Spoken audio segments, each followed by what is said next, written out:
Mahagaon police station अंतर्गत सुरू असलेले सर्व अवैध धंदे त्वरित बंद करावेत म्हणून इलेक्ट्रॉनिक्स मीडियाच्या प्रतिनिधींनी दिले जिल्हा पोलीस अधीक्षक कुमार चिंता व ठाणेदार महागाव यांना निवेदन। अग्निबाण लाईव्ह न्यूजसाठी डॉक्टर अंबेजोगाईकर उमरखेड। आता आपण उभे आहोत यवतमाळ जिल्ह्याच्या महागाव पोलीस स्टेशनमध्ये आणि नागरिकांच्या मोठ्या प्रमाणात तक्रारी आहेत। त्या पोलीस स्टेशनच्या हद्दीमध्ये मोठ्या प्रमाणात अवैध धंदे सुरू आहेत।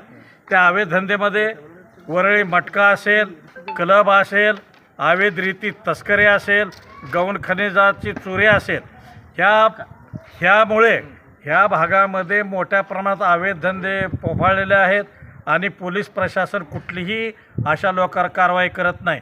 मोठ्या प्रमाणात दारूसुद्धा विकली जात आहे।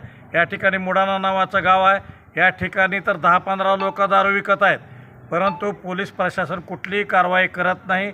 लोक तरुण मुलं वाम मार्गाला लागत आहेत। आज दिनांक 10 जानेवारी 2026 रोजी आम्ही अवैध धंदे या पोलीस स्टेशन हद्दीतील त्वरित बंद करावे म्हणून आता ठाणेदार साहेबांना निवेदन दिलं आहे। काल माननीय पोलीस अधीक्षक यवतमाळ यांना सुद्धा निवेदन दिलं आहे। आमचे सर्व इलेक्ट्रॉनिक्स मीडियाचे प्रतिनिधी या पोलीस स्टेशनच्या आवारामध्ये आलेले आहेत आणि त्यांनी स्वतः या ठिकाणी येऊन निवेदन दिलेलं आहे। जर ह्यांनी ह्या निवेदनावर अवैध धंदे बंद केले नाही